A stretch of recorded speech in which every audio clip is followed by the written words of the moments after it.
سیدنا صدیق اکبر رضی اللہ تعالی عنہ کی ذات اقدس کے ساتھ میں کوشش کروں گا کہ گفتگو اس انداز میں آپ حضرات کے سامنے رکھی جائے کہ شان صدیق اکبر کا بھی بیان ہو جائے اور قبلہ صاحبزادہ صاحب کی شخصیت کو بھی آپ کے سامنے پیش کر دیا جائے۔ خالق کائنات جل وعلا شانہ نے قرآن مقدس کے اندر جو سورہ بقرہ کی ابتدائی آیات کے اندر ارشاد فرمایا کہ ذالک الکتاب لا ریب فیہ، قرآن وہ کتاب ہے جس میں شک کی کوئی گنجائش ہی نہیں، ھدی للمتقین، یہ کتاب خاص کر کے ہدایت دینے والی ہے، لیکن کنہیں؟ متقی لوگوں میں۔ قرآن ایک ایسی عظیم الشان کتاب ہے، لیکن اس کے باوجود اللہ نے ارشاد فرما دیا کہ قرآن کی ہدایت مختص ہے متقی لوگوں کے لیے۔ ہر بندہ قرآن مجید سے ہدایت نہیں پا سکتا۔ اللہ نے قرآن مجید کے اندر خود ارشاد فرمایا وَنُنَزِّلُ مِنَ الْقُرْآنِ مَا هُوَ شِفَاءٌ وَرَحْمَةٌ لِّلْمُؤْمِنِينَ وَلَا يَزِيدُ الظَّالِمِينَ إِلَّا خَسَارًا۔ قرآن ہم نے نازل کیا، شفا ہے، رحمت ہے، پر مومنین کے لیے۔ ظالموں کو قرآن سے بھی فائدہ نہیں ملتا، وَلَا يَزِيدُ الظَّالِمِينَ إِلَّا خَسَارًا، قرآن سے بھی ان کو گھاٹا ہی ملتا ہے، فائدہ کوئی نہیں ملتا۔ اب اس بات کی وضاحت ضروری ہے، چلنا میں نے آگے ہے کہ کوئی یہ نہ سمجھے کہ قرآن کتاب ہدایت، کتاب رحمت، کتاب شفا، اور مولوی صاحب کہہ رہے ہیں کہ ان کو قرآن سے گھاٹا ہی ملتا ہے۔ اس میں قرآن کے کمال کی کوئی نفی نہیں، یہ نہیں مطلب کہ قرآن کی شان میں معاذ اللہ کوئی کمی ہے، نہیں۔ مسئلہ یہ ہے کہ جس سینے پہ قرآن جا رہا ہے اس سینے کے اعتبار سے فرق ہو جائے گا۔ قرآن بذات خود رحمت ہے، بذات خود شفا ہے، لینے والے کے فرق ہوگا۔ اب شہد کئی بیماریوں کے لیے شفا ہے، پر ہر کسی کے لیے نہیں، ہر مریض کے لیے نہیں، ٹھیک ہے۔ ایک خاص جانور ہے جس کے بارے میں تو کہتے ہیں اسے شہد پچتا ہی نہیں ہے، سمجھ لگ گئی؟ لیکن اس کا یہ مطلب نہیں کہ شہد میں کوئی کمی ہے، لینے والے میں کمی ہے، سمجھ آ رہی ہے نا؟ بارش آسمان سے برسنے والی رحمت ہے، رحمت ہے، لیکن وہ گل و گلزار پہ برسے، گلستان میں برسے، باغات میں برسے، پھل پھول لگیں گے، باغات خوش نما ہو جائیں گے، پتے سرسبز ہو جائیں گے، لیکن وہی بارش روڑی کے ڈھیر پہ برسے تو پہلے سے بھی بدبو زیادہ بڑھ جائے گی۔ خشک ڈھیر ہو تو آپ گزرو تو اتنی بدبو نہیں آئے گی، بارش پڑ چکی ہو پھر گزرو تو ناک ڈھانپ کے گزرنا پڑے گا، بدبو بڑھ جائے گی۔ اس میں بارش کا کوئی قصور نہیں، قصور زمین کا ہے۔ جس زمین میں بوٹے لگے تھے، باغات لگے تھے، گلشن تھا، پھل پھول لگے تھے، وہاں پہ وہ برسی تو پھل پھول اور زیادہ تازہ ہو گئے۔ لیکن جہاں پہ نیچے پڑی گندگی تھی، وہاں پہ اس گندگی پہ بارش وہی برسی، لیکن گندگی کی وجہ سے گندگی کی بو بڑی ہے، فائدہ کوئی نہیں ہوا۔ اب پڑھیے وَلَا يَزِيدُ الظَّالِمِينَ إِلَّا خَسَارًا، ظالموں کو خسارہ اس واسطے ملے گا کہ ان کا اپنا من گندا ہے، قرآن میں کوئی کمی نہیں ہے۔ اللہ نے فرمایا ھدی للمتقین، یہ قرآن ہدایت دینے والا ہے، پر کس کو؟ متقی کو۔ متقی کی صفات اللہ کریم نے بیان فرمائی الذین یؤمنون بالغیب، جو غیب پر ایمان رکھتے ہیں، غیب پر ایمان رکھتے ہیں۔ غیب سے مراد جو چیز ہم جیسوں کی نظر میں نہ آئے اس کو صرف جانتے نہیں، صرف مانتے نہیں، بلکہ اس پہ یقین اور ایمان رکھتے ہیں۔ بات سمجھ آ رہی ہے؟ ایمان بالغیب کی صفت اگر ہم ذات صدیق اکبر رضی اللہ تعالیٰ عنہ میں جا کے دیکھنا شروع کریں تو ہمیں ایمان بالغیب جو حضور علیہ السلام کے جتنے امتی ہیں ان کے اندر جو بھی ایمان بالغیب ہے اس کی سب سے اعلیٰ کوالٹی صدیق اکبر کی ذات میں نظر آتی ہے، صدیق اکبر کی ذات میں نظر آتی ہے۔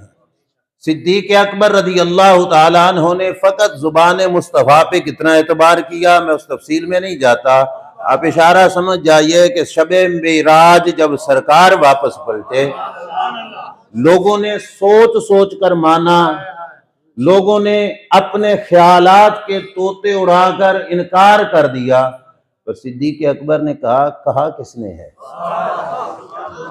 کہا کس نے ہے جس زبان کی اندر سے نکلنے والے الفاظ اگر عرشوں پار کے ہوں تو ہم مانتے ہیں، یہ تو بات پھر چھوٹی سی ہے، کتنی بڑی ان کی ایمان کی طاقت ہے، اور ایمان بالغیب کی طاقت ہے۔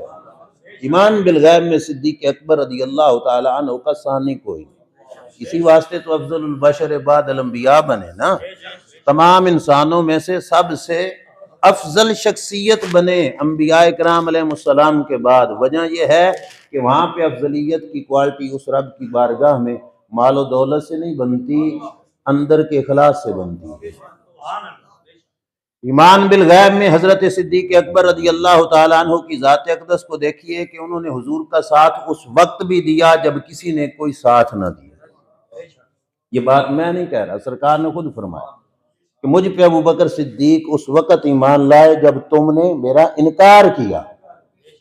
حضرت ابو بکر صدیق رضی اللہ تعالیٰ عنہ کی ذات اقدس کو لوگ اس اعتراض کا نشانہ بناتے ہیں کہ انہوں نے کلمہ پڑھا تھا خلافت اور حکومت کے لیے، وہ بدبختوں جو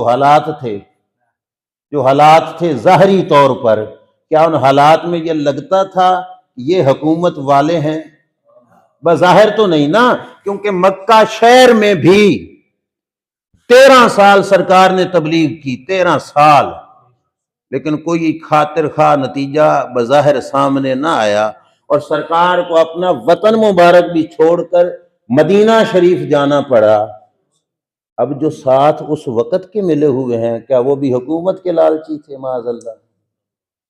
سرکار دو عالم صلی اللہ علیہ وسلم شیعہ مسلک کی کتابوں میں موجود ہے، میں ذمہ داری سے عرض کر رہا ہوں، میرے نبی علیہ السلام نے ارشاد فرمایا تھا، میرے صحابہ ما سبقکم ابو بکر بصوم ولا صلاۃ ولکن بشیء وکر فی صدرہ، فرمایا ابو بکر صدیق بہتیاں نمازاں پڑھ کے تم سے نہیں بڑھا، اور بہتے روزے رکھ کے تم سے نہیں بڑھا، ولکن بشیء وکر فی صدرہ، ابو بکر صدیق نے مقام پایا ہے تو کچھ دل میں ہے۔ ابو بکر صدیق نے جو مقام پایا ہے نمازوں روزوں سے نہیں، ان کے کچھ دل میں ہے، وہ دل میں جو کچھ ہے سرکار نے فرمایا وہ دل والی چیز انہیں تم سب سے آگے لے کے گئی ہے۔ اب تقوی ھدی للمتقین، تقوی کا تعلق کہاں پہ ہے؟ میرے نبی علیہ السلام نے ارشاد فرمایا التقوی ہا ہونا، اشارہ کر کے فرمایا التقوی ہا ہونا، تقوی یہاں پہ ہوتا ہے۔ تقوی بولیے، تقوی، یہ بات پھر ادھر چلی گئی تو مجھے کھولنی پڑ جائے گی۔ تقوی بہتیاں نمازاں پڑھنے کا نام تقوی نہیں ہے، بہتے روزے رکھنے کا نام تقوی نہیں ہے۔ تقوی کا تعلق یہاں پر ہے، یہ مدینے والی سرکار صلی اللہ علیہ وسلم نے ارشاد فرمایا، میں نہیں کہہ رہا۔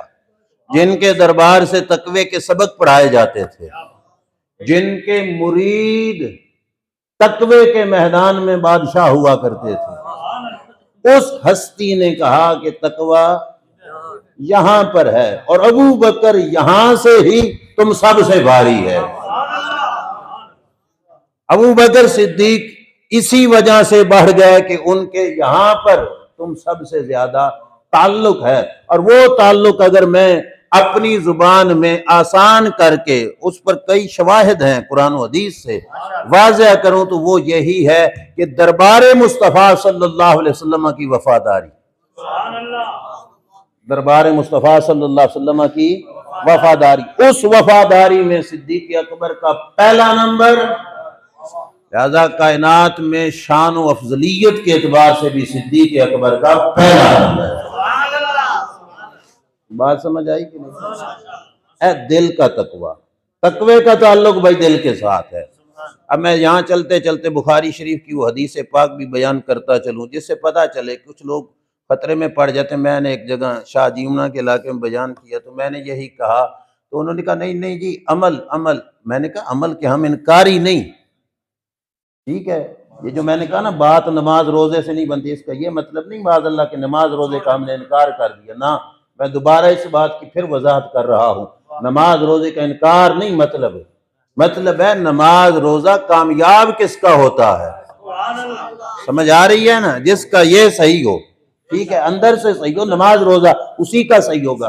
اس کے لیے میں بخاری شریف کی حدیث پڑھنے لگا ہوں، حنین کی جنگ ہوئی، اللہ کے رسول واپس پلٹ کے آ رہے ہیں، سرکار کو ڈھیر سارا مال غنیمت مل گیا، میرے نبی علیہ السلام مال غنیمت تقسیم کرنے لگے، مجمع میں سے ایک شخص اٹھا اور اٹھ کے کہنے لگا اے دل یا محمد صلی اللہ علیہ وسلم، بات پہ تھوڑا غور کرنا، اٹھ کے کہنے لگا عدل کیجئے اے محمد صلی اللہ علیہ وسلم، ہر جا بھی جائے تبلیغ نہیں ہوتی اور ہر مقام پہ بھی منہ پھاڑ نہیں دیا کرتے، کچھ ہستیاں دیکھی جاتی ہیں کہ میں نے اس کو تبلیغ کس رنگ میں کرنی ہے۔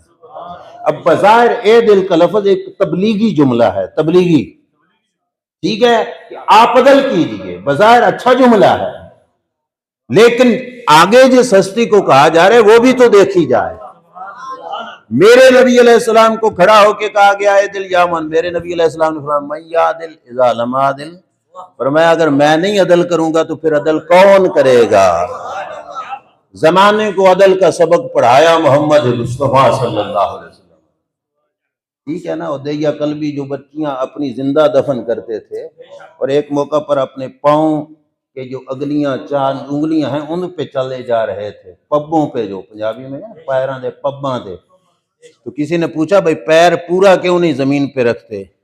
اللہ کرے بات آپ کو سمجھ آ جائے، انہوں نے کیا کہا؟ انہوں نے کہا ڈرتا ہوں پاؤں کے نیچے کوئی کیڑی آ کے نہ مر جائے۔ انسان کی اولاد بچیاں اپنے ہاتھ سے زندہ دفن کرنے والا آج پورا پاؤں زمین پہ نہیں رکھ رہا، کیڑی مر نہ جائے۔ یہ سبق کہاں سے پڑھا؟ من یعدل اذا لم اعدل، فرمایا میں نہیں عدل کروں گا تو پھر کون کرے گا؟ حضرت عمر نے تلوار کھینچی، یا رسول اللہ صلی اللہ علیہ وسلم اجازت دیجیے میں اس بدبخت کا سر اتارتا ہوں، اسے حیا نہیں؟ دربار رسالت امام صلی اللہ علیہ وسلم کا میرے نبی علیہ السلام نے فرمایا عمر رہنے دیجیے، اس میں تو میری امت کی آزمائش ہے۔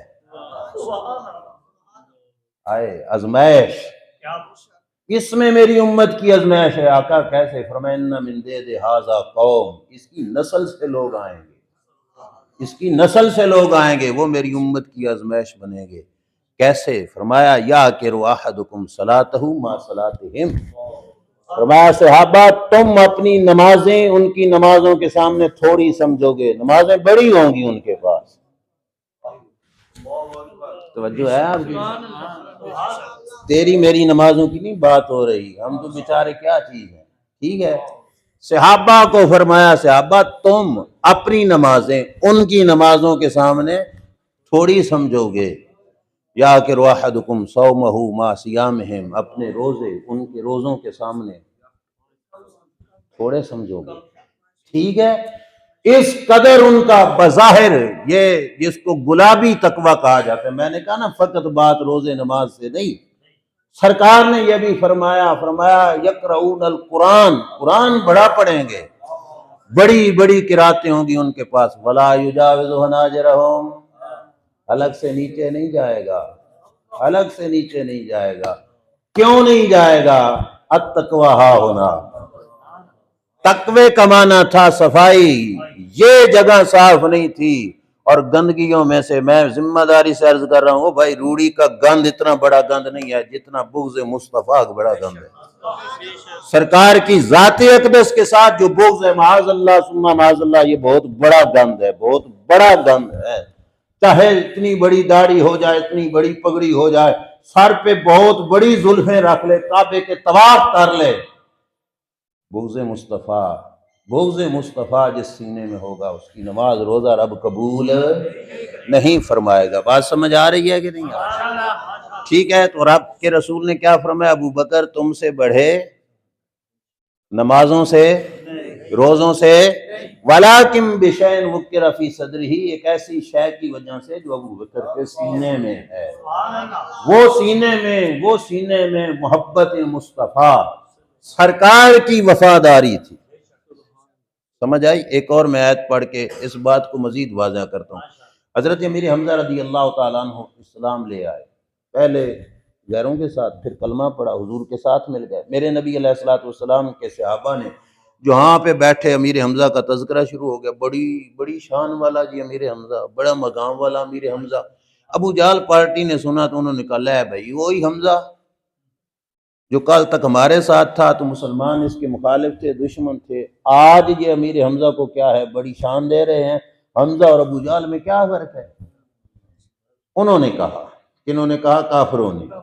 اللہ نے فرمایا وَمَنْ كَانَ مَيْتًا فَأَحْيَيْنَاهُ وَجَعَلْنَا لَهُ نُورًا، فرمایا اوے تم زبانیں کھو رہے ہو کہ حمزہ اور ابو جہل میں کوئی فرق نہیں ہے، بتاؤ جو پہلے تھا مردہ پھر ہم نے اس کو زندگی دی۔ مردہ اور زندہ برابر ہو سکتے ہیں؟ نہیں ہو سکتے۔ تو فرمایا پھر ابو جہل اور حمزہ بھی برابر۔ ابو جہل مردہ، امیر حمزہ، امیر حمزہ کو بھی کہا پہلے تھے مردہ اب ہو گئے۔ اب علماء کے مجمع میں بیٹھا ہوں، طلباء بھائی بھی تشریف فرما ہیں، مجھے بتائیے حضرت امیر حمزہ پہلے بھی چلتے پھرتے تھے کہ نہیں؟ چلتے پھرتے ہیں، اٹھتے بیٹھتے ہیں، کھاتے پیتے ہیں، سب کچھ ہے، دیکھتے ہیں، بولتے ہیں۔ ابو جہل بھی چلتا پھرتا ہے، اٹھتا بیٹھتا ہے، کھاتا پیتا ہے، زندگی اگر اسی چیز کا نام ہے تو رب نے اس کو مردہ کیوں کہا؟ رب نے اسے مردہ کہا ابو جہل کو، امیر حمزہ کو کہا پہلے مردہ اب زندہ۔ کون سی چیز تھی جو پہلے امیر حمزہ کے پاس نہیں تھی؟ بدن میں روح تو پہلے بھی تھی، چلنا پھرنا پہلے بھی تھا، اٹھنا بیٹھنا پہلے بھی تھا، پر رب فرماتا ہے پہلے تھے مردہ اب ہو گئے زندہ۔ لہذا پہلے کی زندگی اور اب، یہ پہلے جو مردہ تھے وہ وقت اور اب کا وقت یہ برابر نہیں ہو سکتا۔ ابو جہل اور امیر حمزہ بھی برابر نہیں ہو سکتے، وہ پہلے بھی مردہ اب بھی مردہ، یہ تو اب کیا ہو گئے؟ زندہ۔ اب یہ آیت کریمہ لیجیے، کسی کے سامنے رکھیے، اسے کہیے پھر زندگی اصل میں نام کس چیز کا؟ حضور اشرف العلماء علیہ رحمہ کے دامن سے وابستہ جو صاحبان علم ہیں، ان سے ہم نے بھی کچھ خوشہ چینی کی، جو کچھ وہاں سے ملا وہاں سے ہمیں یہی نظر آیا، سرکار کے در سے بے وفائی موت ہے، اس ذات کی غلامی اصل میں حیات ہے۔ اللہ نے قرآن میں بتا دیا کہ ان سے غداری کرنے والا مردہ ہے چاہے چلتا پھرتا ہو، اور اس سے وفاداری کرنے والا زندہ ہے، زندہ ہے، زندہ ہے۔ امیر حمزہ کو رب نے زندہ کہا، ابو جہل کو کیا کہا؟ تھوڑا ذہن میرے ساتھ رکھنا، امید ہے بات سمجھ آ جائے گی آپ کو۔ امیر حمزہ کو رب نے کیا کہا؟ ابو جہل کو، ابو جہل مارا گیا جنگ بدر میں، بدر میں مارا گیا بچوں کے ہاتھوں، جو ہے حضور کے صحابہ بچے، چھوٹے چھوٹے بچے، ٹھیک ہے نا، ان کے ہاتھوں سے ابو جہل قتل ہو گیا۔ جنگ احد میں سیدنا امیر حمزہ شہید ہو گئے۔ اللہ نے فرمایا دونوں برابر، اسے کہا مردہ، انہیں کہا زندہ۔ احد کے بعد امیر حمزہ کی ظاہری حیات ختم، روح مبارک جسم سے چلی گئی، اب مولا مردہ کہہ سکتے ہیں؟ وَلَا تَحْسَبَنَّ الَّذِينَ قُتِلُوا فِي سَبِيلِ اللَّهِ أَمْوَاتٌ، اللہ نے فرمایا اب بھی مردہ نہیں کہنا۔ کیوں؟ جسے میں نے زندہ کہہ دیا، جسے میں نے زندہ کہہ دیا، اگر اب کہو کہ اب مردہ تو پھر لوگ کہیں گے ابو جہل بھی مردہ، یہ بھی مردہ، یہ برابر ہو گئے۔ فرمایا نہیں، اب کسی صورت میں برابری ہو ہی نہیں سکتی۔ جو میرے محبوب صلی اللہ علیہ وسلم کی ذات اقدس کا وفادار ہے، وہ قبر میں لیٹ کر بھی زندہ، وہ قبر میں لیٹ کر بھی زندہ۔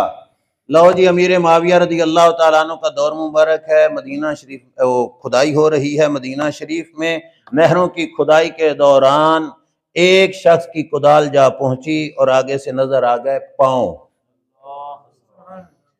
پوچھنے پہ پتا چلا تو یہ محسوس ہوا، لوگوں نے بتایا کہ یہ پاؤں ہیں سیدنا امیر حمزہ رضی اللہ تعالیٰ عنہ۔ علامہ کاشفی صاحب کو پتہ ہے، ہمارے استاد محترم نے کتاب بھی لکھی سیدنا امیر حمزہ رضی اللہ تعالیٰ عنہ، آپ کی ذات اقدس پر۔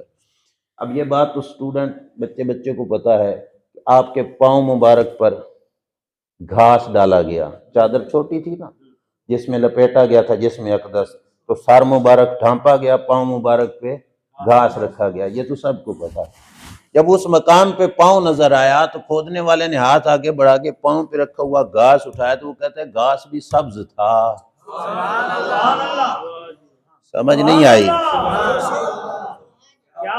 بھئی دیہاتی لوگ بیٹھے ہو، گھاس کو زمین سے کاٹ دیں تو کتنی دیر تک سبز رہتا ہے؟ ٹھیک ہے نا، خشک ہو جاتا ہے، پر امیر حمزہ کے پاؤں لگ گئے جس گھاس کے ساتھ۔ رب نے کہا جسے میں نے کہا زندہ، جسے میں نے کہا زندہ، ان کے قدموں سے بھی جو لگ جائے گا میں اسے بھی حیاتی عطا کروں گا۔ سمجھ آ رہی ہے کہ نہیں؟ بس واپس پلٹیے، ابو بکر صدیق بڑے ہیں تم سے تو نمازوں سے، روزے سے، بشین وکر فی صدری، ایک چیز ہے جو ان کے دل میں ہے، اور وہ چیز کیا ہے؟ دربار مصطفیٰ سے وفا، سرکار کی ذات اقدس سے وفا، نبی کریم علیہ السلام کی ذات اقدس کے ساتھ وفاداری، اور اس وفاداری کا عنوان اللہ کریم نے جو قرآن میں بیان کیا وہ یہی ہے، یؤمنون بالغیب۔ کوئی مت سمجھے کہ اس کا کوئی اور مطلب ہے، رب یہی تو بتانا چاہتا ہے، جو زبان مصطفیٰ سے نکلے، نظر آئے تب بھی مانے، نظر نہ آئے تب بھی مانے، یہی تو ہے ایمان بالغیب۔ اور ابو بکر صدیق اسی میں سب سے آگے تھے، اسی واسطے رب نے ابو بکر صدیق کو متقی نہیں کہا، وَسَيُجَنَّبُهَا الْأَتْقَى۔ اللہ نے فرمایا یہ متقی فقط نہیں، یہ متقیوں کا سردار ہے۔ ابو بکر صدیق فقط متقی نہیں، متقیوں کے سردار ہیں رضی اللہ تعالیٰ عنہ۔ اب پتا چلا کہ قرآن مجید سے ہدایت ان کے لیے کتنی زیادہ ہے، کیونکہ ایمان بالغیب میں بھی وہ سب سے اعلیٰ ہے، زبان مصطفیٰ پہ اعتبار، زبان مصطفیٰ پہ اعتبار۔ سرکار مدینہ صلی اللہ علیہ وسلم ظلم، اجاز اور اکاز کی منڈیوں میں جا کے جب تبلیغ کرتے نا، چند لوگ تھے مکہ شریف میں حضور کے ساتھ، تو کفار حضور علیہ السلام کو طعنہ دیتے، تو میرے نبی علیہ السلام فرمایا کرتے ہوئے وقت آئے گا، وقت آئے گا میرے دین کے خادم ایران، فارس، روم پر بھی اسلام کا جھنڈا لہرائیں گے۔ مجھے احباب نے کہا کہ لبیک یا رسول اللہ صلی اللہ علیہ وسلم کے بارے میں بھی کچھ کہنا ہے، میں تھوڑا سا آپ کا فقط ذہن کا زاویہ سیدھا کرنا چاہتا ہوں۔ میرے نبی علیہ السلام، بعض کی تھوڑی سی توجہ کرو گے تو آپ کو پتہ چل جائے گا کہ میں کہنا کیا چاہتا ہوں، اور نہ بھی چلا تو پھر میں کہہ بھی دوں گا۔ میرے نبی علیہ السلام ظلم، اجاز اور اکاز کی منڈیوں میں جس وقت تبلیغ کرتے ہیں تو سرکار دو عالم صلی اللہ علیہ وسلم کا جس وقت مذاق اڑایا جاتا ہے کہ یہ ایک بندہ بار بار دین اسلام کی بات کرتے ہیں، تو میرے نبی علیہ السلام فرمایا کرتے تھے روم پر بھی اسلام کا جھنڈا لہرائے گا۔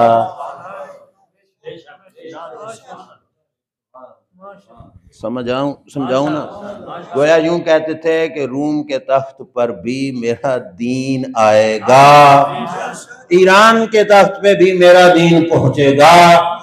نبی اکرم صلی اللہ علیہ وسلم یہ بشارتیں اس وقت دیتے تھے تو کفار کی زبان کے لفظ کیا ہوتے تھے؟ وہ کہتے تھے رجل یرکب الحمار ویجتارع بالقیصر والکسریٰ، وہ کہتے تھے اوئے یہ آدمی، اب معاذ اللہ ان کی گھٹیا نگاہ، کافروں کی اپنی گھٹیا نگاہ، اور کہتے کیا تھے معاذ اللہ ثم معاذ اللہ، کہتے رجل یرکب الحمار، یہ آدمی سواری تو گدھے پہ کرتا ہے اور باتیں روم و فارس کی کرتا ہے۔ ان کو نہیں پتا تھا کہ روم و فارس کے جیتنے کے لیے تیغ و تلوار کی ضرورت نہیں، من کا سچا ہونا ضروری ہے۔ سمجھ آئی کہ نہیں ہے؟ سرکار مدینہ صلی اللہ علیہ وسلم اس وقت جو فرماتے تھے، جو بات میں عرض کرنا چاہتا تھا وہ یہ ہے کہ وہ تو مذاق بنا دیتے تھے، ابو بکر صدیق کو اس وقت بھی کہتے تھے سونیاں سچ پہ آتے ہو، سچ ہے، سچ ہے، بن دیکھے مان لیا جو کچھ سرکار نے اپنی زبان اقدس سے کہا۔ سمجھ آ رہی ہے کہ نہیں؟ اور وہ شب ہجرت کی وہ حالات آپ حضرات کے سامنے ہیں، جس نقطۂ نظر سے میں عرض کرنا چاہتا ہوں وہ کچھ اور ہے۔ لوگ کتابوں میں کہتے ہیں مکہ سے تنگ آ کر نبی کریم علیہ السلام نے مکہ چھوڑا، نہ بھائی یہ تو ان کی رحمت تھی، یہ تو ان کی رحمت تھی کہ سرکار دو عالم صلی اللہ علیہ وسلم نے سوچا کہ یہ ڈھیٹ پارٹی ہے، ڈھیٹ قوم ہے، میں یہاں پہ رہوں، یہ نہ مانے تو کہیں رب کا عذاب نہ آ جائے۔ یہ کوئی نہیں تھا کہ سرکار کو وہ تنگ کر لیں یا سرکار پر زمین تنگ کر دیں، نہ۔ آپ کو پتہ ہے البدایہ والنہایہ میں ہے، جس وقت سرکار جا رہے تھے نا غار ثور سے کی طرف، ابو بکر صدیق کے جانے کا انداز پتہ کیا تھا؟ کبھی دائیں کبھی بائیں، کبھی آگے کبھی پیچھے۔ نبی کریم علیہ السلام نے فرمایا ابو بکر یہ کیا کر رہے ہو؟ عرض کرتے ہیں یا رسول اللہ ڈر لگتا ہے کوئی دشمن ادھر سے نہ آ جائے، پھر ادھر آتا ہوں تو ڈر لگتا ہے کوئی ادھر سے نہ آ جائے، ادھر بھاگ کے جاتا ہوں تو پھر ڈر لگتا ہے ادھر سے نہ آ جائے، میں ہر طرف سے آقا آپ کی سکورٹی کر رہا ہوں۔ وَلَٰكِن بِشَيْءٍ وُكِّرَ فِي صَدْرِهِ، نمازاں روزے نہیں، دل کی ایک شے ہے اندر کی، وہ ابو بکر صدیق کو اول نمبر پہ لے گئے۔ چار چوفیرے چکر لگا رہے ہیں ابو بکر صدیق رضی اللہ تعالیٰ عنہ، اچانک دیکھا پیچھے سے ایک گھڑ سوار ہے، بالکل قریب آتا جا رہا ہے۔ حضرت ابو بکر صدیق ایکٹیو ہو گئے، پر آنکھوں سے آنسو کہ وہ اسلحے کے ساتھ ہے، حملہ آور ہو جائے گا۔ اب ان کو اپنی جان کی تھوڑی اور رب کی امانت کی زیادہ پرواہ ہے۔ ٹھیک ہے، رو پڑے۔ میرے نبی علیہ السلام نے فرمایا ابو بکر روتے کیوں ہو؟ عرض کرتے ہیں یا رسول اللہ صلی اللہ علیہ وسلم دشمن سر پہ آ گیا اور وہ آپ کو کہیں نقصان نہ پہنچا دے۔ آپ نے یوں پیچھے پلٹ کے دیکھا، سرکار نے فرمایا یا ارض خضی ہے، یا ارض اے زمین اس کو گرفتار کر لے، اس کو گرفتار کر لے۔ اب آج کل کی حکومتوں کی گرفتاریاں ان کے سپاہی کرتے ہیں، قربان جاؤں اس محبوب صلی اللہ علیہ وسلم کی بادشاہی پر، جن کی بادشاہت اتنی وسیع تر ہے کہ کسی پولیس والے کو نہیں کہا کر زمین تو ہی گرفتار کر گرفتار اسے۔ کوئی ہتھ کڑی نہیں ہے، کوئی لوہے کی سلاخیں نہیں ہے، کوئی زنجیر نہیں ہے۔ دشمن قریب آ رہا تھا، زمین میں اس کی سواری کے پاؤں گھٹنوں تک دھنس گئے۔ البدایہ والنہایہ کے اندر موجود ہے۔ میرے نبی علیہ السلام کے سامنے اب اس کو پتہ تو چل گیا کہ پتھریلے علاقے میں جانور کے پاؤں زمین میں دھنس جانا کچھ اور ہی معاملہ ہے۔ ٹھیک ہے کہ زمین کی نرمی کی وجہ سے نہیں، یا میرے جانور سواری کی وزن کی وجہ سے نہیں، کچھ اور ہی معاملہ ہے۔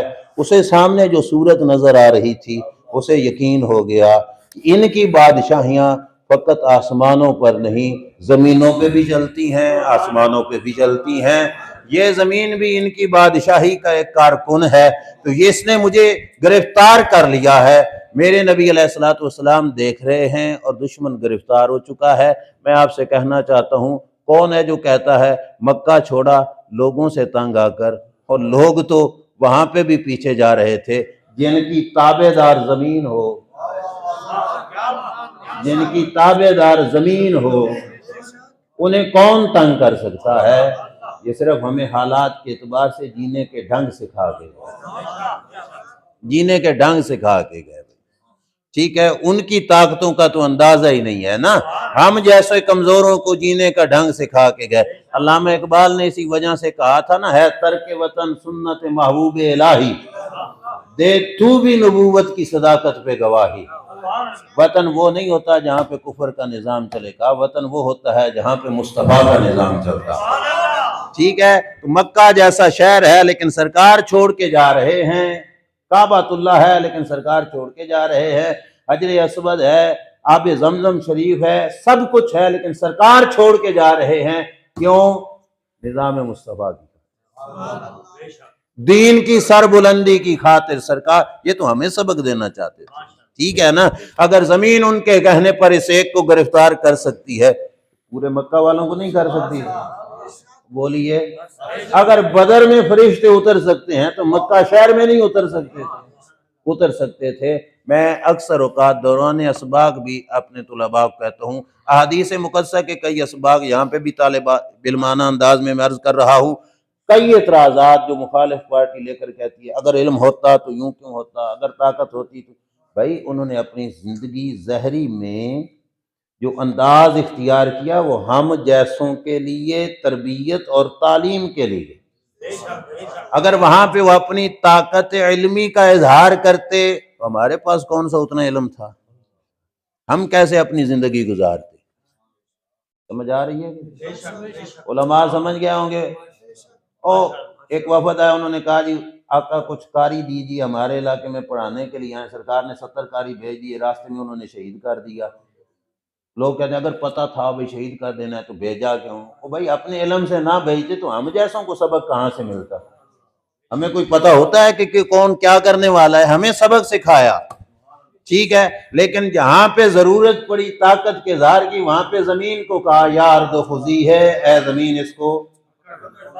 زمین نے پکڑ لیا۔ اب اس نے سامنے دیکھا تو سرکار کی ذات اقدس کہنے لگا الامان، مجھے امن دیجیے، مجھے امن دیجیے۔ میرے نبی علیہ السلام نے فرمایا یا ارض اترکی ہے، چھاٹ دے زمین ہو۔ ٹھیک ہے، ان کی باتیں صرف انسان نہیں سنا کرتے، زمین بھی سن لیتی ہے، سمجھ بھی لیتی ہے، عمل بھی کر لیتی ہے۔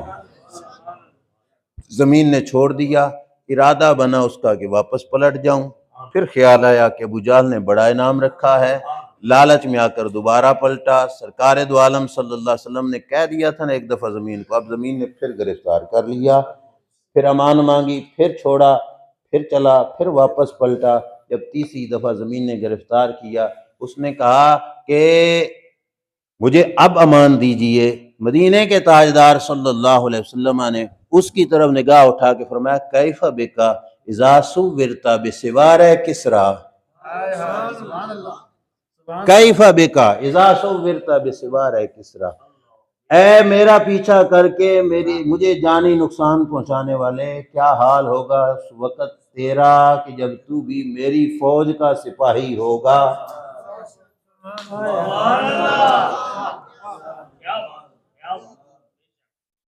تو بھی میری فوج کا سپاہی ہوگا اور میری فوج ایران فتح کرے گی، ایران کے بادشاہ کا مال غنیمت میری فوج کے ہتھے آئے گا، اور بادشاہ ایران کے سونے کے کنگن تیرے ہاتھوں میں پہنائے جائیں گے۔ اب ذرا واپس پلٹو نا، جو بات میں عرض کرنا چاہتا ہوں، غیب پر ایمان، غیب پر ایمان۔ اگر کوئی سوچے کہ ہجرت کس وجہ سے تھی، وہ ہجرت تو ان کو تو پتا تھا کہ ہمارا دین غالب آئے گا، لِیُظْہِرَہُ عَلَى الدِّینِ کُلِّہ، وعدہ خدا بندی تھا کہ سب دینوں پر یہ دین غالب آئے گا۔ وہ مکہ چھوڑ کے جاتے ہوئے بتا رہے ہیں اور صرف مکہ نہیں، میرا دین تو ایران تک بھی پہنچے گا، اور ایران کے بادشاہ کے سونے کے کنگن، اے میرا پیچھا کرنے والے، سراقہ بن مالک تھے، میرا پیچھا کرنے والے تیرے ہاتھوں میں پہنائے جائیں گے۔ سرکار نے کب کہا؟ ہجرت کی شب۔ کب فرمایا؟ ہجرت کی شب۔ ٹھیک ہے، ہم جیسے کمزور تو یہ سمجھتے ہیں کہ ہم جس چیز کو دیکھیں نہیں تو مانیں کیسے، لیکن جہاں بات حضور کی آ جائے، اللہ چاہتا بھی یہی ہے، یؤمنون بالغیب، میرے نبی کی بات آنکھوں سے نظر آئے تب بھی مانو، نہ آئے تب بھی مانو، یہی ایمان بالغیب ہے۔ اب بظاہر اس کے کوئی اسباب نہیں تھے، لیکن ابو بکر صدیق ساتھ ہیں، مان گئے، پتا تھا کہ ایسا ہوگا، ایسا ہوگا، جو حضور نے کہہ دیا ایسا ہوگا۔ کیف بک اذا صورت بسوار کسرا، کسرا کے خزانوں سے تیرے ہاتھ میں کنگن آئیں گے۔ اب اس آنے والا، پیچھا کرنے والا واپس پلٹا نا، تو البدایہ و نہایہ میں ابن کثیر لکھتے ہیں جس وقت واپس پلٹا تو اس وقت جا کر لوگوں کو بتانا اس نے شروع کر دیا کہ وہ جانے والا ہے، پلٹ کے آنے والا، صلی اللہ تعالیٰ علیہ وآلہ وسلم۔ ٹھیک ہے، یہ مفہوم ہے اس کی وہ ساری گفتگو کا، انہوں نے بتایا جو یہاں سے چلے گئے، یہ نہ سمجھنا کہ وہ چلے گئے، ان کا جھنڈا مکہ شہر پہ بھی لہرائے گا۔ اس وقت ابو جہل کو پتا چلا، ابو جہل نے ایک پیغام بھیجا، بنی مدلج قبیلے کے تھے سراقہ بن مالک، اس نے پیغام کے اندر یہ لکھا کہ اے بنی مدلج والو، اپنے سراقہ کو سمجھا لو، ٹھیک ہے، اس کو سمجھاؤ کہ یہ محمد مصطفیٰ صلی اللہ علیہ وسلم کی باتیں کرنا چھوڑ دے۔ جس وقت یہ پیغام سراقہ بن مالک کو پہنچا تو سراقہ بن مالک نے کہا علیک بہ فکف القوم عنہ، فرمایا مجھے روکنے والوں میں تجھے روکتا ہوں، آج بھی ان کی دشمنی سے باز آ جاؤ۔ فَإِنِّي يَخَالُ لَنَا يَوْمًا تَبْدُو مَعَالِمُهُ، فرمایا میں تمہیں بتا رہا ہوں اس سرزمین پر بھی ان کی سلطنت کے حکومت کے جھنڈے لہرائیں گے۔ ابو جہل تیری حکومت ختم ہو جائے گی۔ علیک بہ فکف القوم عنہ، اپنی قوم کو سمجھا، اپنے لوگوں کو سمجھا۔ فإننی خال لنا یوما ستبدو معالمہ، کہا اس جگہ پر بھی ان کے جھنڈے لہرانے والے ہیں۔ آگے اس وقت سراقہ بن مالک نے اس کو کہا تھا لو کنت شاہدا لامر جوادی اذ تسوق قوائمہ علمت ولم تشکک بان محمدا صلی اللہ علیہ وسلم رسول و برہان فمن ذا یقاومہ۔ سراقہ بن مالک نے کہا ابو جہل کاش اس وقت کا منظر دیکھتا، اس وقت کا منظر دیکھتا جب میری سواری کے پاؤں پتھریلی زمین میں دھنس چکے تھے۔ لو کنت شاہدا لامر جوادی اذ تسوق قوائمہ، جب اس کے پاؤں زمین میں دھنسے ہوئے تھے۔ علمت ولم تشکک، تجھے بھی یقین ہو جاتا، شک دور ہو جاتا، بأن محمدن کہ محمد مصطفیٰ صلی اللہ علیہ وسلم رسول، اللہ ہی رسول ہیں۔ فمن ذا یقاومہ، ان سے مقابلہ ہو سکتا، ان سے مقابلہ ہو سکتا نہیں، یہ تجھے یقین ہو جاتا کہ ان کا مقابلہ کوئی کر سکتا نہیں ہے۔ ابو جہل کو تو کہا تو دیکھتا تو صدیق اکبر بن دیکھے مان چکے ہیں، صدیق اکبر بن دیکھے مان چکے ہیں، ساتھ جا رہے ہیں، غار میں بھی قربانیاں دے رہے ہیں، دوران سفر بھی قربانی دے رہے ہیں۔ حضرت ابو بکر صدیق یؤمنون وَيُقِيمُونَ الصَّلَاةَ، نماز بھی قائم کرنے والے ہیں، نماز بھی قائم۔ بھائی ایک فرق بھی عرض کرتا چلوں، عموماً لوگ معاشرے میں کہتے ہیں بھئی ایک ہوندہ جی قائم کرنا تے ایک ہوندہ نماز پڑھنا، اللہ نے قائم کرن دا حکم دیتا تے پڑھن دا حکم تے نال ایک ہور ٹوچ بھی لا دینے، مولوی صرف پڑھ دیں نمازاں تے صوفی قائم کریں دیں، اور صوفی سے مراد لیتے نا داتا علی حجویری تا پھر بھی سر جھکا ہی دیں دے نا، یہ صوفی سے مراد لیتے ہیں جو بھنگ اور چرس کا نشہ لے کے پھرنے چلنے والے ہیں، جنہوں نے مسجد کا دروازہ ہی نہ دیکھا، تو وہ قائم کرنے والے ہیں جی، بابا جی کمرے میں ہیں بس قائم کرنے والے ہیں، مدینہ یا مکہ میں جا کے پڑھتے ہیں یہ والے۔ بھائی ایک بات، پہلا جواب، اللہ نے پڑھنے کا بھی حکم دیا نماز، اِنَّا أَعْطَيْنَاكَ الْكَوْثَرَ، آگے فَصَلِّ لِرَبِّكَ وَانْحَرْ، ترجمہ کراؤ ان سے، فصل کیا معنی ہے؟ نماز پڑھیے، نماز پڑھیے، پڑھنے کا حکم آ گیا کہ نہیں؟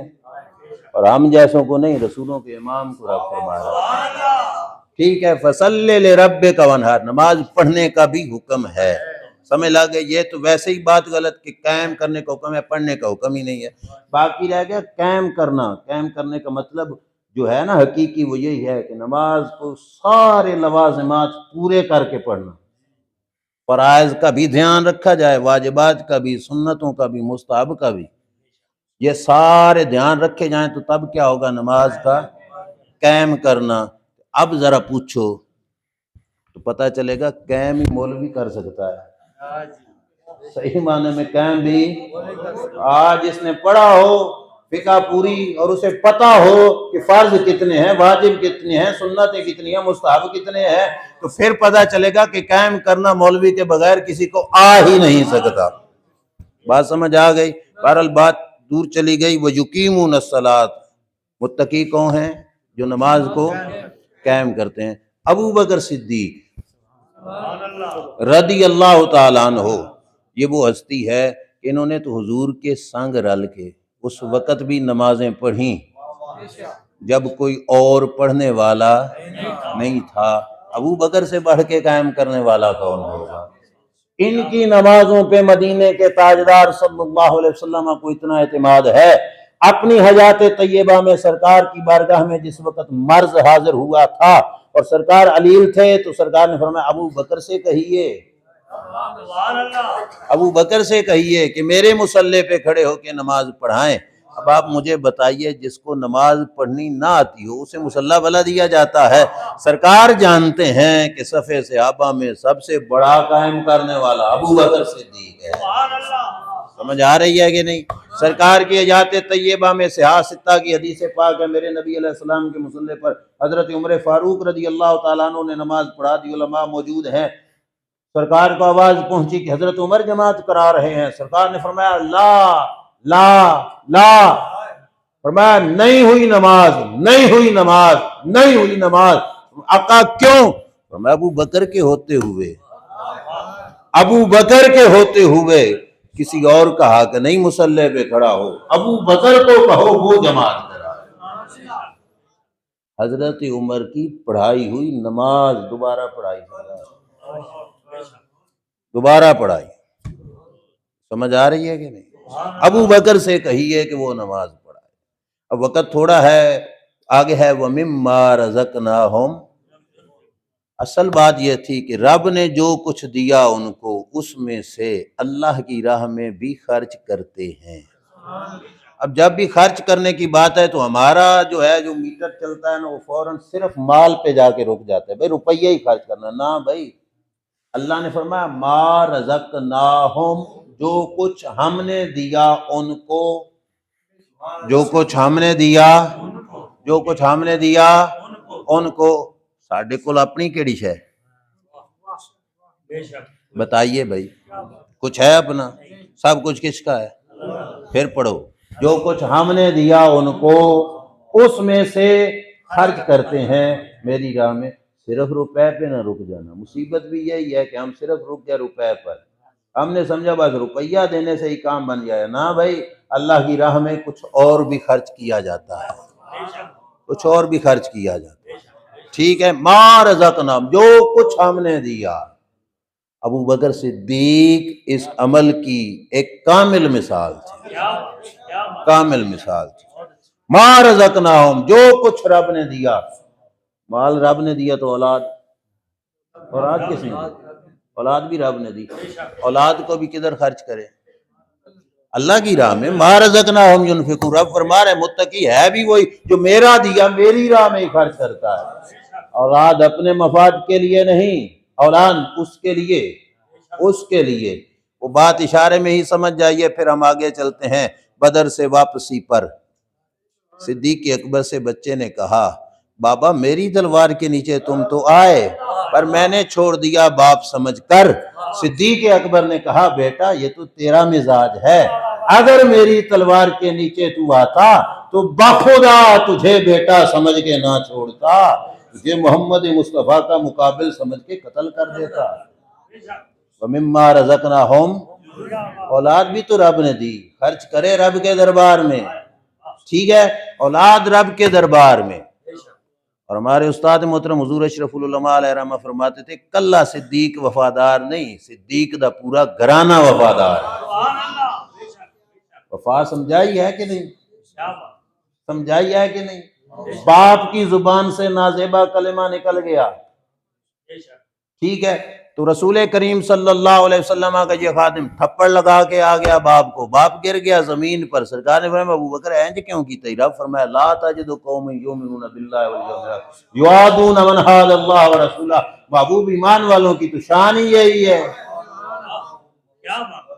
تیرا ہو ابو بکر اور کسی کی زبان سے تیری بے ادبی برداشت کر لے، ہو ہی نہیں سکتا، برداشت نہیں کیا۔ وَمِمَّا رَزَقْنَاهُمْ يُنْفِقُونَ، اپنی اولاد، اور پھر وہ غار ثور۔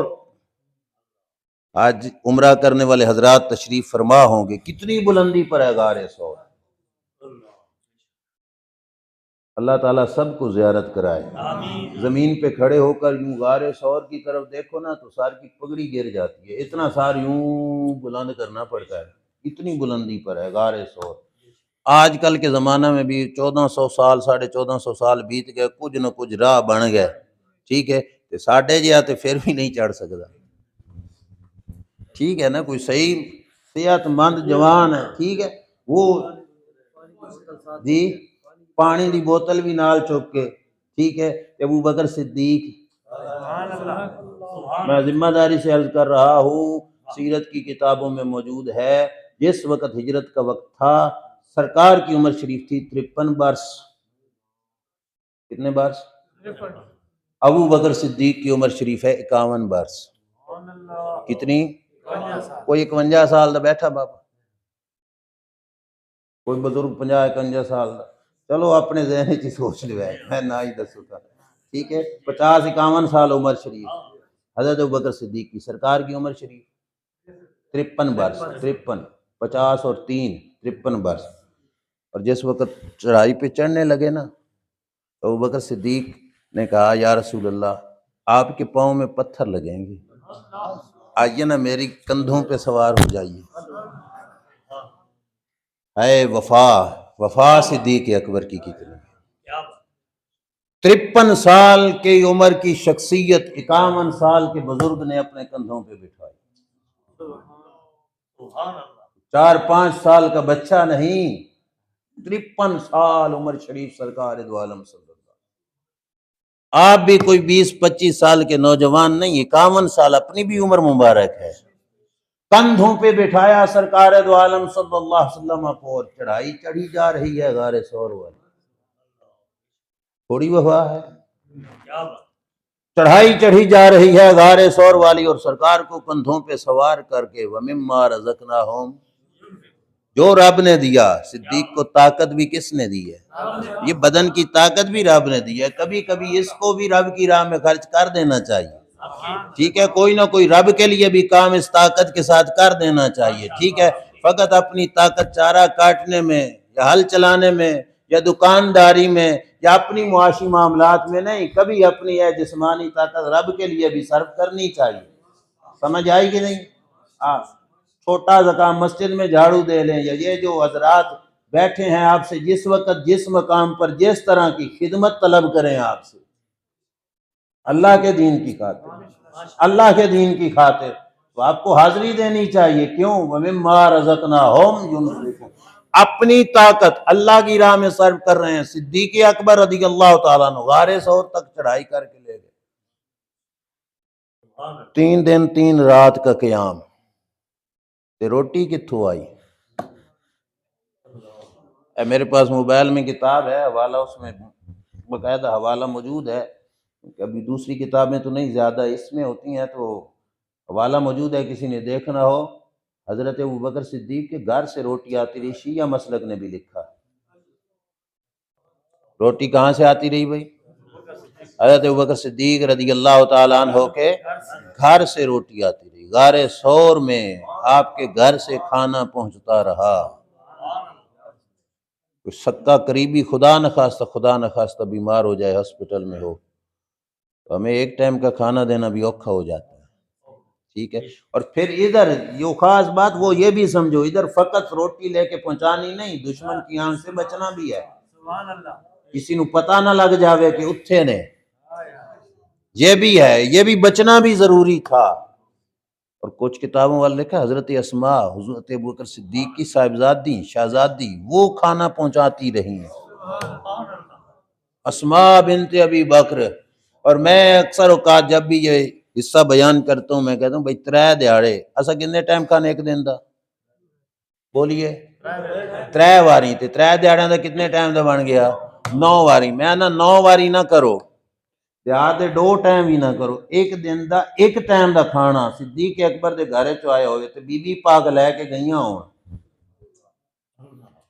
3 چکر بنے کے نہیں، ہر روزانہ دا ایک چکر غار ثور تے جانا، پھر تھلے آنا، اگلے دن پھر جانا، پھر آنا، پھر جانا، پھر آنا، کوئی سوکھا کام ہے؟ بولیے کتنا اوکھا۔ پھر دشمن کی نگاہوں سے بچ کر بھی کسی کو پتہ نہ چلے، بلا وجہ تو نہیں سرکار دو عالم صلی اللہ علیہ وسلم نے نوازا ابوبکر صدیق کو۔ قربانیاں بھی اتنی ہیں نا، قربانیاں بھی اتنی ہیں، قربانیاں بھی اتنی ہیں۔ اور باقی باللہ سلسلہ نقشبند کے بہت بڑے پیر و مرشد تفسیری عزیزی والوں نے لکھا کہ ان کے گواڑ پڑوس کے اندر ایک رہنے والا نان بھائی روٹیاں پکانے والا حضرت باقی باللہ رضی اللہ تعالیٰ عنہ کے مہمان آ گئے تو آپ پریشان تھے بھائی روٹی کا بندوبست کیسے کریں، اس نے دوڑ کے کہا حضرت میں کروں گا۔ میں خدمت پیش کرتا ہوں، روٹی بنا کے لاتا ہوں، روٹی بنا کے لے آیا تو حضرت باقی باللہ رضی اللہ تعالیٰ عنہ نے اسے کہا تھا بخاچے میں خواہی، مانگ جو کچھ مانگتا ہے۔ اس نے عرض کیا حضور بس چھڈو، فرمایا نہیں، جو مانگے گا عطا فرماؤں گا۔ نے کہا مرا مثل خود سازید، مجھے اپنے جیسا بنا دیجئے، مجھے اپنے جیسا بنا دیجئے۔ حضرت باقی باللہ رضی اللہ تعالیٰ عنہ نے فرمایا کاکا یہ کام اوکھا ہے، میں نے تو ریاضتیں کر کر کے اس مقام کو پایا ہے۔ اے دل کے چھوٹے چھوٹے وال ریاضتوں کی کدالوں سے اتنے بڑے بڑے سمندر بنائے، دل دریا سمندروں ڈونگے تھے کون دلاں دیا جانے۔ یہ ریاضتوں کے کدالوں سے دل کے چھوٹے چھوٹے بالوں کو میں نے بہت بڑا بڑا سمندر بنایا، وہ سارا سمندر یکدم تیرے دل میں پھینکوں تو کیسے برداشت کر سکے گا؟ عرض کہ حضور ہوگا کیا، ہوگا کیا، ہوگا کیا؟ آپ نے فرمایا بس زندہ نہیں رہ سکے گا، مر جائے گا۔ اس نے کہا کوئی نہیں، مرنا تو ایک دڑ ہے جی صحیح، ماچھی رہ کے تو نہ مروں نا، باقی باللہ بن کے مروں تو یہ کتنی بڑی بات ہے۔ حضرت باقی باللہ رضی اللہ تعالیٰ عنہ علیحدگی میں لے گئے۔ صوفیاء کی اصطلاح میں ایک توجہ ہوتی ہے جسے توجہ اتحادی کہا جاتا ہے، توجہ اتحادی ڈالی، باہر نکلے فرق کوئی نہیں تھا، اصلی باقی باللہ کون ہے، جو اب باقی باللہ بنا ہے وہ کون ہے، فرق یہی تھا، جو اصلی تھا وہ ہوش میں تھا، جو اب بنا وہ ہوش میں نہیں تھا۔ چند دن زندہ رہا، اللہ کو پیارا ہو گیا۔ عرض کرنے کا مقصد یہ ہے کہ حضرت باقی باللہ رضی اللہ تعالیٰ عنہ کو، توجہ بھائی میری طرف رکھنا، نعرہ تکبیر، نعرہ رسالہ، نعرہ حیدری، عظمت مصطفیٰ، شان مصطفیٰ۔ بجلی 10 رہی بھی گھنٹہ ہو گیا، چلو یہی بات میں سمیٹتا ہوں اسی پر اپنی گفتگو کو۔ حضرت باقی باللہ کو ایک ٹائم کی روٹی دینے والا، پڑوسی نان بائی روٹیاں پکانے والا، اور حضرت باقی باللہ حضور علیہ السلام کے نوکروں کے نوکروں کے نوکروں کے نوکروں کے نوکر۔ یہ گردان بھی ہم تھوڑی چھوٹی پڑ گئے، ٹھیک ہے نا، وہ اتنے جو ہے لجپال کہ ان کو ایک ٹائم کی روٹی دی تو آپ نے اسے اپنے جیسا توجہ اتحادی ڈال کے بنا دیا۔ وہ تو سخیوں کے سخی، ٹھیک ہے، وہ تو رسولوں کے امام، وہ تو وہ دروازہ جس دروازے سے سخیوں کو بھی خیرات ملتی ہے، اس محبوب کے ساتھ وفاداری، پھر اس وقت میں کہ جب دشمن جان کے پیاسے تھے، پھر ایک ٹائم کی نہیں 3 دن کا کھانا صدیق اکبر رضی اللہ تعالیٰ عنہ کے گھر مبارک سے آتا رہا۔ اب یہاں سے ایک بہت بڑی بات واضح ہو گئی، ہم کلاس میں پڑھتے تھے نا تو ایک سبق کے اندر روایت آ گئی، حضور اشرف العلماء سے سبق پڑھ رہے تھے، جب سرکار مدینہ شریف میں پہنچے نا تو استقبالیہ جو لوگ تھے وہ زیادہ توجہ ان کی ابوبکر صدیق کی طرف ہو گئی تھی، وہ حضرت ابوبکر صدیق کی طرف توجہ کرتے، تو حضرت ابوبکر صدیق نے پھر چادر تان لی حضور علیہ السلام کے سر پر تاکہ دیکھنے والوں کو پتہ چلے کہ خادم اور نوکر کون ہے اور آقا کون ہے۔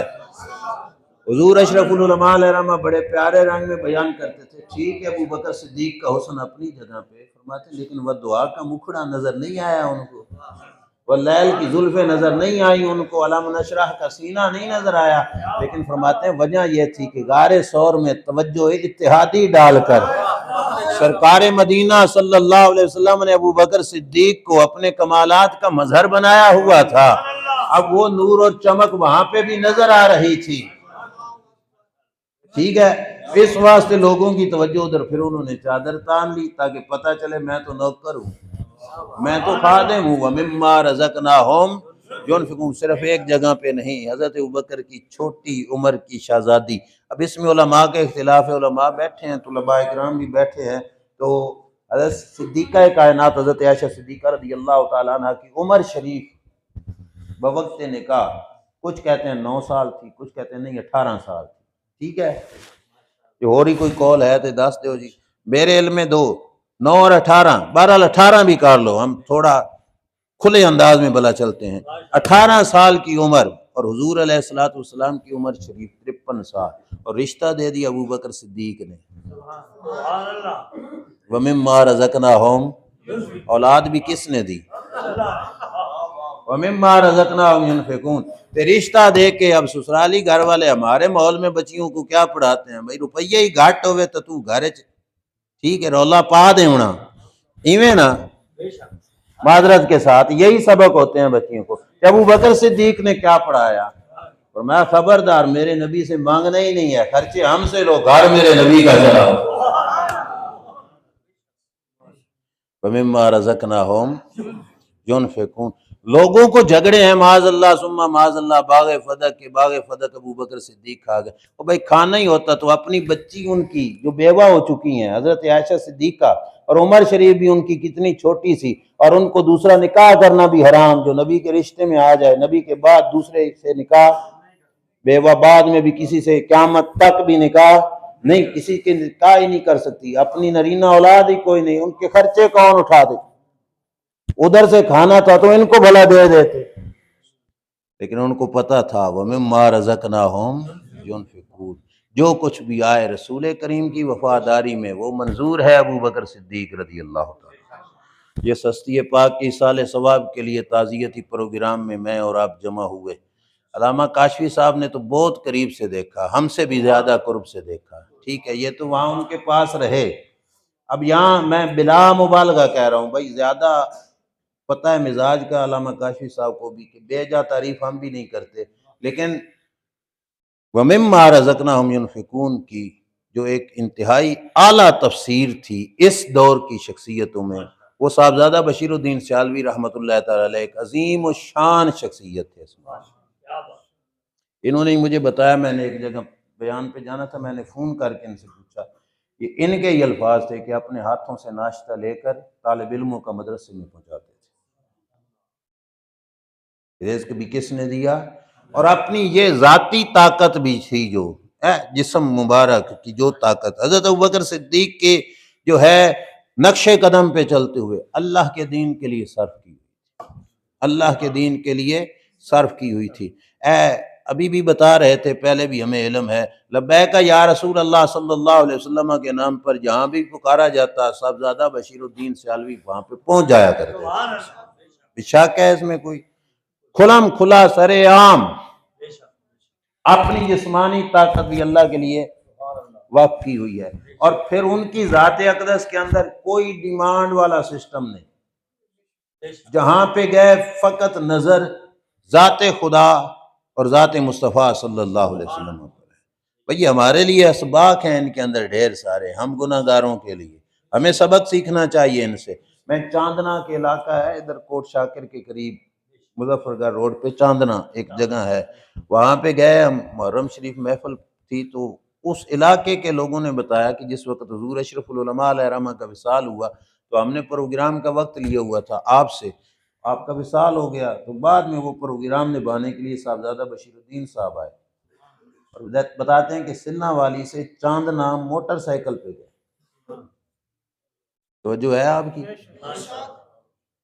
سلنا والی سے درمیان میں دریائے جہلم ہے اور پل بھی نہیں، وہ درمیان والا جو راستہ ہے نا وہ کشتی پہ، ٹھیک ہے نا، کشتی سے گزر کر پھر جانا پڑتا ہے، وہ بذریعہ موٹر سائیکل وہاں پہ پروگرام پہ گئے، اور وہ لوگ بتا رہے تھے کہ تقریر کرنے کے بعد موٹر سائیکل کے بیٹھے اور نکل گئے، ہم ابھی کاموں میں مصروف تھے، نکل گئے، خدمت بھی ہم نہیں کر سکے اور وہ چلے گئے۔ سمجھ لگی کہ نہیں؟ آج کل جس دور میں ہم جی رہے ہیں، میں معذرت کے ساتھ میں کسی خاص شخصیت پر نہیں لیکن مجموعی طور پر یہ کہ ہمارا یہ حال ہے کہ ہم نے تو اپنے خلیفوں کو کہا ہوتا ہے بھائی گننا بھی ہے، بھائی پورا بھی ہے کہ نہیں، توجہ ہے آپ کی؟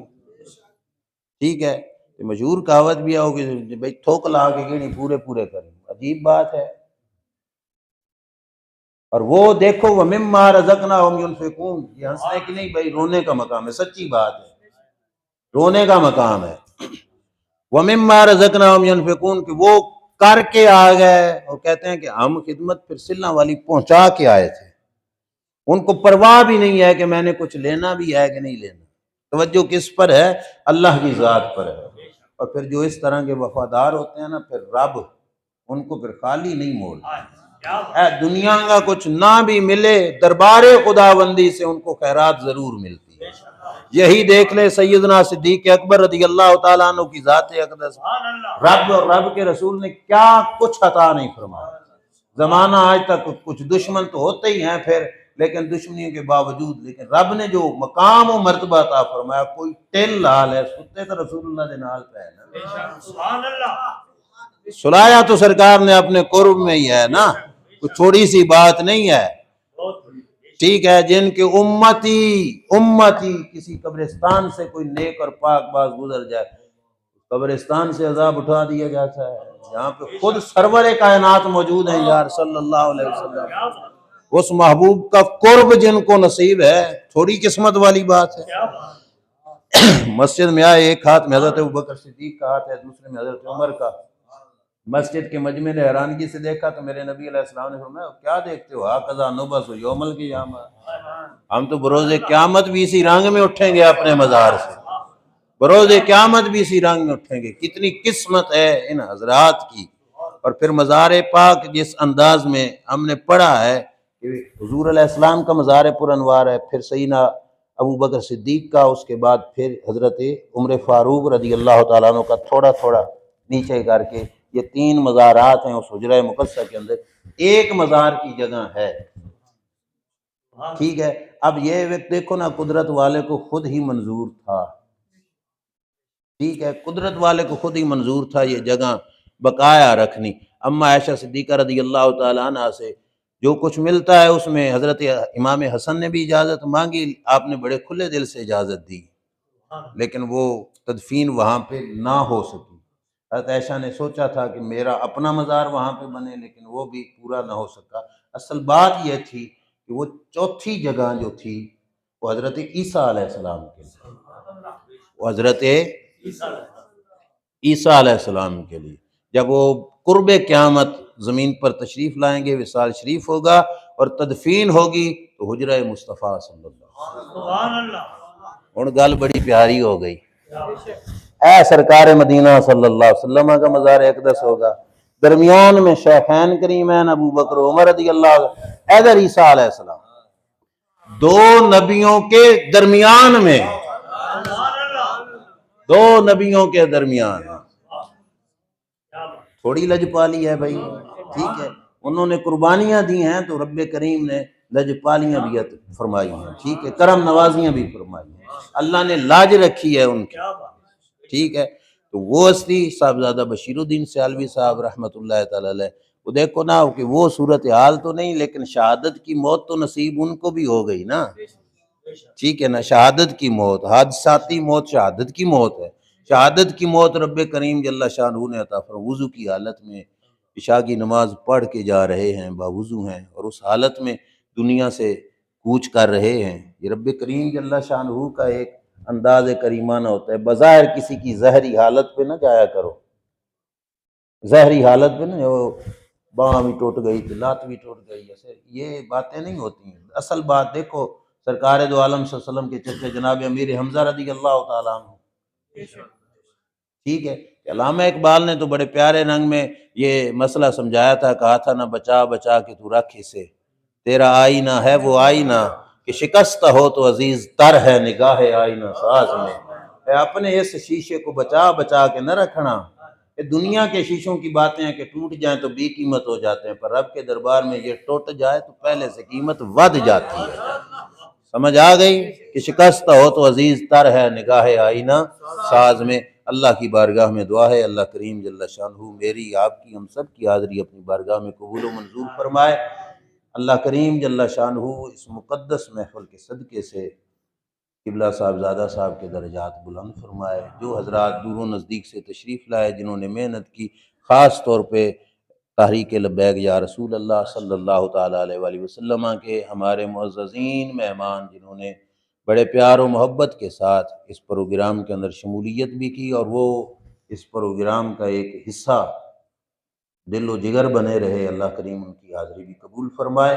اور ساری گفتگو میں وَمِمَّا رَزَقْنَاهُمْ يُنْفِقُونَ، آپ سمجھ رہے ہیں کہ ہمیں سب کچھ اللہ کی راہ میں کیا ہے، قربان کرنا چاہیے۔ زبان بھی رب نے دی ہے، ٹھیک ہے، کہیں پہ اپنی باتوں میں لگے رہیں تو کچھ دیر اللہ کے لیے بھی بول دیں، اللہ کے دین کے لیے بھی بولیں، نگاہ رب نے دی ہے تو ہر جگہ اپنی مرضی سے نہیں، کہیں رب کی رضا کے لیے بھی کچھ نظریں اٹھا لیں، کہیں پہ کان بھی، اپنا وجود بھی۔ اللہ تعالیٰ ہمیں زندگیاں دین متین کے مطابق گزارنے کی توفیق عطا فرمائے۔ وآخر دعوایا ان الحمد للہ۔